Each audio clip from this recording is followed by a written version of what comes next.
अरे विकी, तू यहाँ पर है? मैं ऑफिस में तुझे ढूंढ रहा था। नीलेश जी ने बताया कि तू निकल चुका है। बताया था ना, साथ में घर आते, रुकना चाहिए था। मैंने तो बताया था ना। क्या हुआ माँ? और आप लोग मेरी तरफ ऐसे क्यों देख रहे हैं?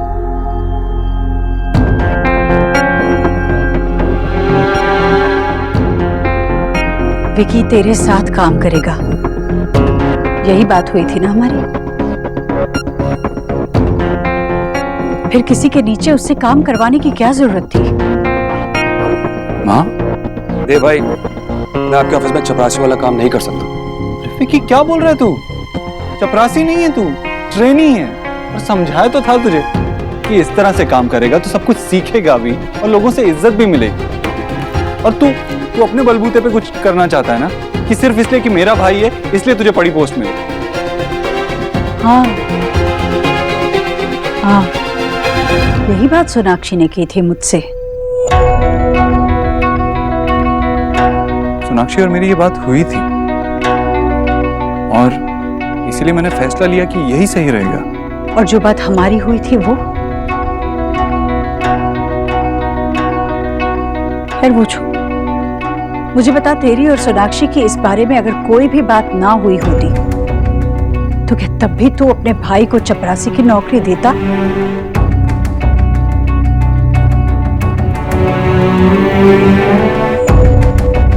क्या बोल रही है तू? बार बार ऐसा क्यों कह रही है? चपरासी नहीं है वो, ट्रेनी है।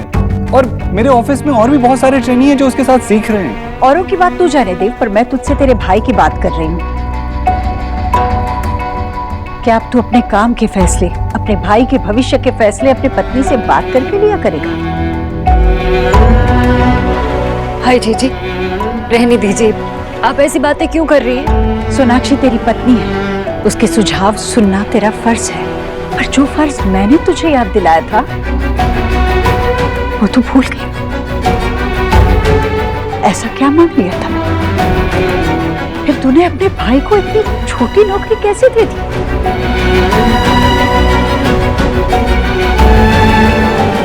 विकी रुक बेटा। नहीं बुआ, नहीं, मुझे मेरा जवाब मिल गया। देव भाई चुप इसलिए क्योंकि उनको लगता है कि मैं किसी चीज के लायक ही नहीं। क्या हूं मैं इनके सामने? मैं क्या? देव दीक्षित के आगे तो कोई कुछ भी नहीं है बुआ। हम सब फट्टेबाज है, बस फेंकते रहते हैं। लेकिन ये टॉप की चीज है। इनके पास सब कुछ है, इतनी बड़ी कंपनी है, गाड़ी है, पैसा है, और तो और प्रेस वाले भी इनके आगे पीछे घूमते रहते हैं बुआ। आप चिंता मत करो बुआ, मैं बाहर काम कर लूंगा, मुझे कुछ ना कुछ मिल जाएगा बुआ।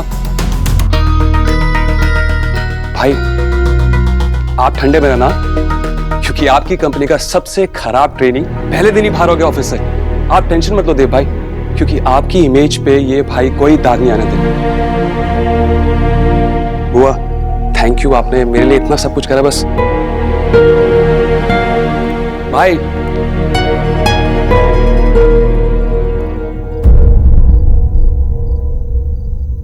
भाई बहन रिश्तेदार ये सिर्फ त्योहार मनाने के लिए नहीं होते देव।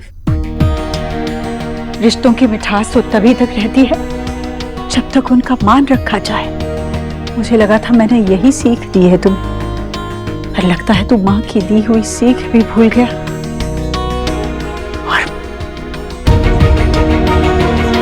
माँ की बात अनसुनी कर दी। आखिरी बार कह रही हूं देव, नए रिश्ते जुड़ने पर पुराने भुलाए नहीं जाते।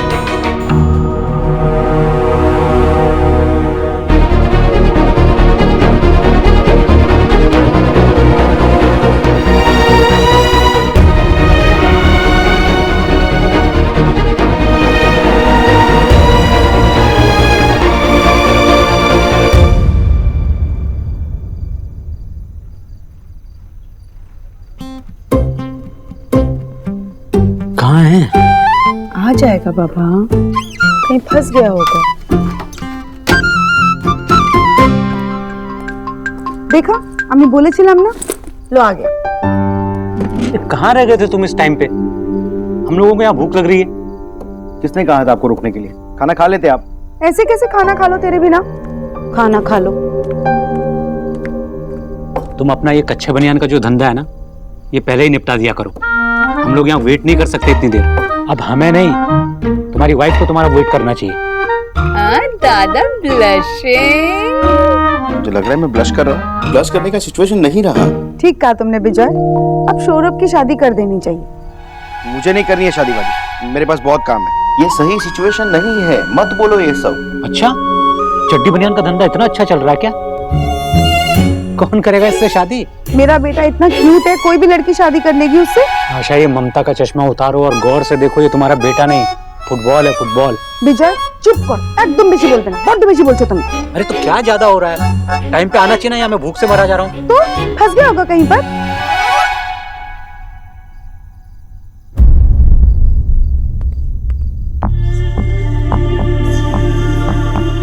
तू जा देव, तुझे जो सही लगा वो तो तूने किया ना, अब बात करके क्या फायदा।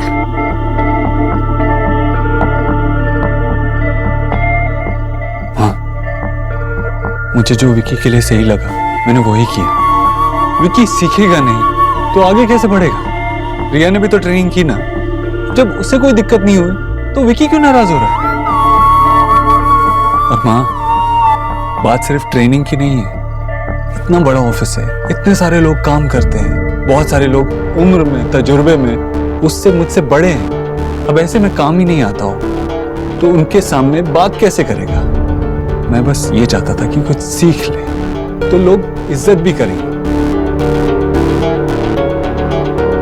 ये जरूरी नहीं कि विकी कोई भी जिम्मेदारी निभा पाएगा या नहीं, बल्कि जरूरी तो ये था कि हम अपनी जिम्मेदारी पूरी कर पाते। भैया के हम पर कितने एहसान हैं, ये तुझे याद है ना देव? और आज जब तेरे पास मौका आया उन एहसानों को लौटाने का तो तूने ये किया। बुरे वक्त में किसी के भी काम आ पाना ये तो सौभाग्य की बात कहलाती है। और उससे भी ज्यादा खुशनसीब वो लोग होते हैं जिन्हें ऐसे एहसान लौटाने का मौका मिलता है। ये विकी का हक है देव। मुझे आज तक याद है किस तरह भैया ने हर कदम पर मेरा साथ दिया है। ईश्वरी, ये ले। हो गया इतने पैसे कहाँ से? जहां से भी आए तेरे लिए है। जल्दी जा डॉक्टर को दे और बोल के रिया के ऑपरेशन की तैयारी कर। चल। भैया, आपने ये पैसे भाभी के गहने बेचकर तो नहीं? अरे पागल हो गई क्या? गहने क्यों बेचूंगा? पीपीएफ में बड़े सड़ रहे थे तो निकाल लिया मैंने। चल जल्दी चल।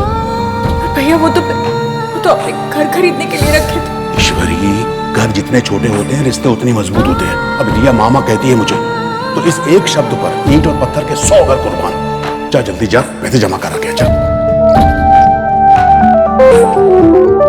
जा, मेरी बात नहीं सुनेगी, अपने बड़े भाई की बात नहीं सुनेगी। एक बात बता, विकी और रिया में कभी कोई मैंने फर्क किया है क्या? है जाना बेचारी वहां पे पड़ी बीमार और तू यहाँ पे बोल रही पैसे कहां से आए, कैसे आए? देख, अगर रिया को कुछ हो गया ना तो मैं अपने आप को कभी माफ नहीं करूंगा। बोल रहा हूँ आपका ये कर्ज पे कब और कैसे चुका पाओगी मुझे नहीं पता। ईश्वरी, पहले तू अंदर जाओ, ये पैसे दे। जा जा जल्दी जा।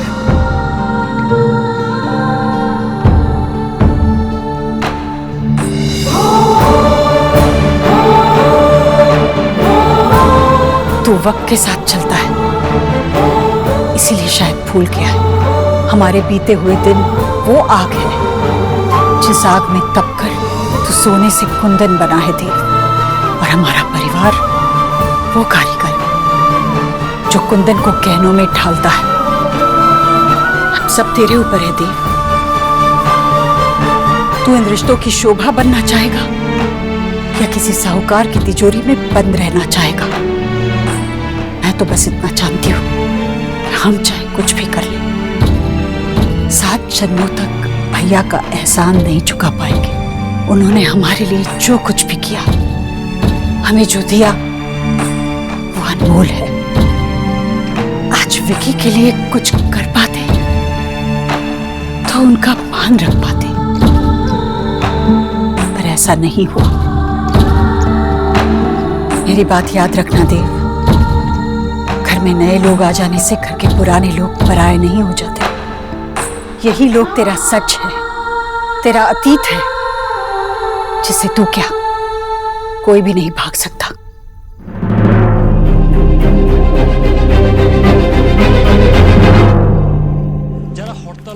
নারী শিশুদের পোড়ায় তাদের মদদেই সৌরভ। অস্ত্র মজুত করা করে সরকারকে বেকায়দায় क्या তদন্ত শুরু হওয়ার ব্যাপারে मैंने सोच लिया बेटा क्या कि अब तुम हम पे बर्डन मत बनो, किसी और पे बर्डन बनो। मैं और तुम्हारी माँ तुम्हारे लिए लड़की ढूंढ रहे हैं। दारुण, मैं तो कब से कह रही हूँ इनसे। बाबा, मैंने पहले भी कहा मैं शादी नहीं करना चाहता। काम अभी भी बेटा काम तो जिंदगी भर चलता रहेगा, वो यही राइट एज है तुम्हारी शादी करने की। बिल्कुल ठीक कह रहे तेरे पापा। उस मैट्रिमोनियल साइट में तेरा अच्छा सा प्रोफाइल बना के एक सुंदर सी बंगाली लड़की ले आते तेरे लिए। माँ प्लीज समझने की कोशिश करो, मैं अभी शादी नहीं कर सकता, मुझे ऑलरेडी बहुत काम है। की होलो वो एक्चुअली माँ बेटा कहीं तुम, मेरा मतलब तुम इसलिए लड़कों को कच्चे बेच रहे थे? बाबा तुम्हारा माथा खराब की। मुझे लड़कियां ही पसंद है और सिर्फ लड़कियां पसंद है, ठीक है? अभी हालात कुछ और है और बात कुछ और, मैं आपको नहीं बता सकता। अरे क्यों नहीं करनी है, प्रॉब्लम तो बता। नहीं करनी मुझे बहुत जरूरी काम है, मैं जा रहा हूँ।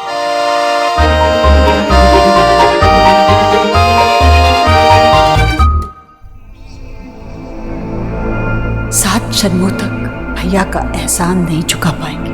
आज विकी के लिए कुछ कर पाते तो उनका मान रख पाते। घर में नए लोग आ जाने से घर के पुराने लोग पराये नहीं हो जाते। हम सब तेरे ऊपर है देव। देव, कोई कुछ भी कहे, मैं आपके साथ हूँ। आपने जो कुछ भी किया बहुत सही किया, विकी के लिए भी और कंपनी के लिए भी। देखिए आगे जाकर विकी आपसे तुम थोड़ी देर के लिए चुप रहोगी? मैं सोचने की कोशिश कर रहा हूं, तुम चुप नहीं रहोगी तो मैं सोचूंगा कैसे?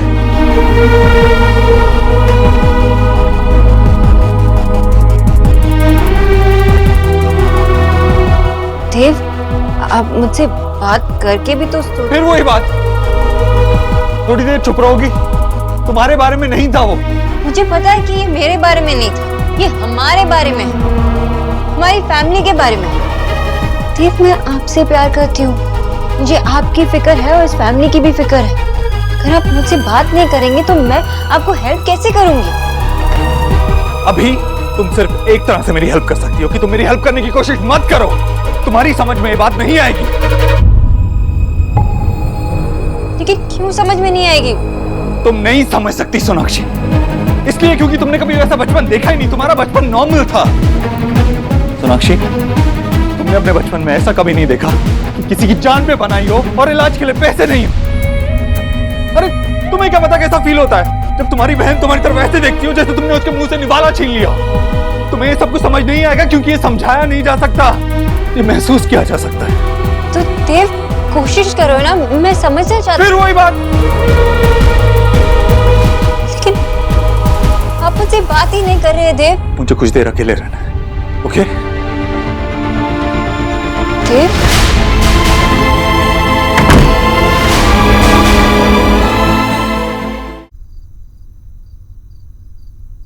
आप लोग खाना शुरू कर दो, मैं देव का इंतजार करती हूँ। जी जी, देव आता ही होगा, अब इतनी देर थोड़ी ना रुकवाएगा वो अपनी पत्नी को। वैसे भी जब मैना यहाँ है तो तोता भी आता ही होगा। मामी, आजकल ये तोता मैना कौन बोलता है? थोड़ा क्यूटली बोलिए ना, लव बर्ड, है ना भाभी?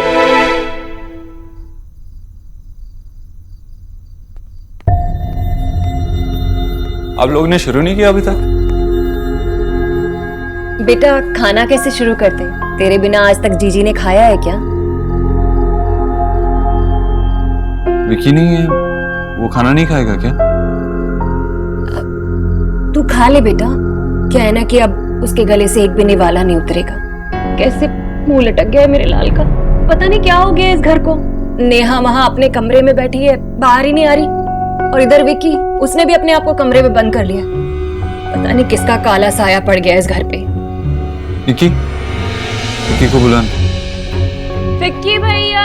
निकी, भैया ने कहा ना बुला कर ला, तो जा बुला कर ला तमीज से। सॉरी, जा।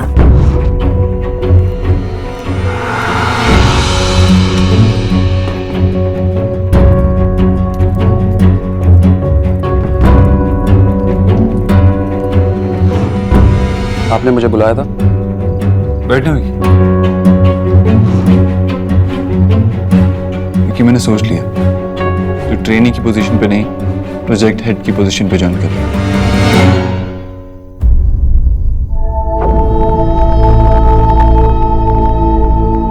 कल सुबह तेरी ब्रीफिंग है, मैंने सारी मीटिंग सेटअप कर दी है। नहीं, मैं कल सुबह नहीं आ सकता, कल मुझे इंटरव्यू पे जाना है। लेकिन अब तुझे कोई इंटरव्यू देने की जरूरत नहीं है, मैंने कहा ना कल से कंपनी ज्वाइन कर लो। मैंने सुना, लेकिन अब मैं आपकी कंपनी ज्वाइन नहीं कर सकता देव भाई। मैं आपकी कंपनी के लायक नहीं हूं, तो फिर मेरे लिए एहसान करने की कोई जरूरत नहीं है। मुझे आपकी भीख नहीं चाहिए। विकी प्लीज मेरी बात मान लो। कैसे मान लूं? मैं नहीं भूल सकता। विकी, विकी रुक। मेरा इंटेंशन तुझे हर्ट करने का नहीं था, मैंने बहुत सोच समझ के ये फैसला लिया। प्लीज मान जा। लेकिन पहले तो कुछ और ही सोचा था ना आपने मेरे लिए। अब एकदम से इतनी टॉप चीज बनाने का फैसला कैसे, क्यों? मैंने पहले सोचा था वो मेरी गलती थी विकी। मैं इस गलती को मान रहा हूँ और उसे सुधारने की कोशिश भी कर रहा हूँ। तो मेरा भाई है ना विकी, प्लीज मान जा।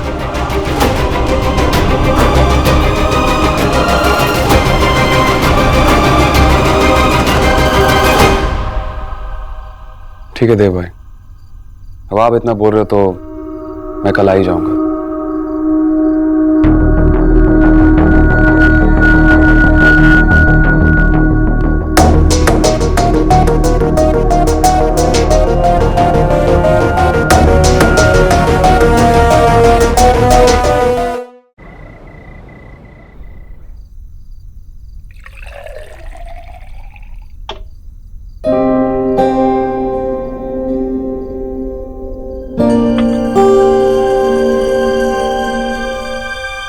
सॉरी, तुम देख के नहीं चल सकते? ईश्वरी इंडस्ट्रीज के प्रोजेक्ट हेड के सामने आओगी तो ठोकर तो खाओगी ना। इतना घमंड मत दिखाना। जो तुम्हें मिला है ना, वो अपने झूठे और चीप तरीके से मिला है। डिजर्व तो तुम कुछ भी नहीं करते। तेरे की यार, मुझे तो लगा तुम उसे छोड़ के आयोगे अपने घर पे, लेकिन नहीं, दहेज के बदले अपनी ये बंगाली बेशर्मियां साथ लेके आई हो तुम तो। काली बिल्ली की तरह अगर मेरा रास्ता नहीं काटा होता ना, तुम्हारे पति की इंसल्ट नहीं हुई होती।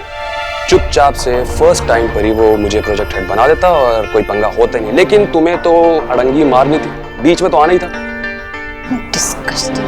हेलो, हेलो, किस बात पे गुस्सा हो तुम? हाँ, इस बात पे गुस्सा हो कि मेरा प्रमोशन हो गया, या फिर इस बात पे गुस्सा हो कि जिसको तुम डोरे डाल डाल के जिसको तुमने फांसा था वो तुम्हारी उंगलियों पर कभी ना चाहिए?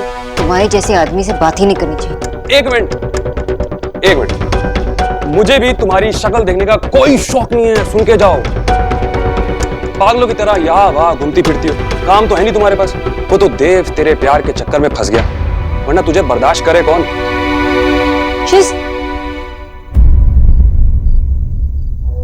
एक्चुअली गलती मेरी थी जो तुम्हारे सामने आ गई। पता है विकी, आज तुमने मुझे भाभी नहीं कहा, लेकिन मुझे हमारा रिश्ता याद है। मामी जी ने खुद कहा कि बड़ी भाभी अपने छोटे देवर को एक बच्चे की तरह ट्रीट करती है। अगर बच्चा शैतान और नालायक निकला तो उस पर कड़ी से कड़ी नजर रखी जाती है। अगर तुमने इस घर का या देव का नुकसान किया तो तुम्हें पनिशमेंट तो मिलेगी। मैं तुम्हें देव की अच्छाई का फायदा उठाने नहीं दूंगी विक्की। अरे आप तो मेरी मैडम जी हो, आपने तो सिखाया मुझे कि कैसे फायदा उठाना चाहिए। नौकरानी टर्न भौरानी कहीं की।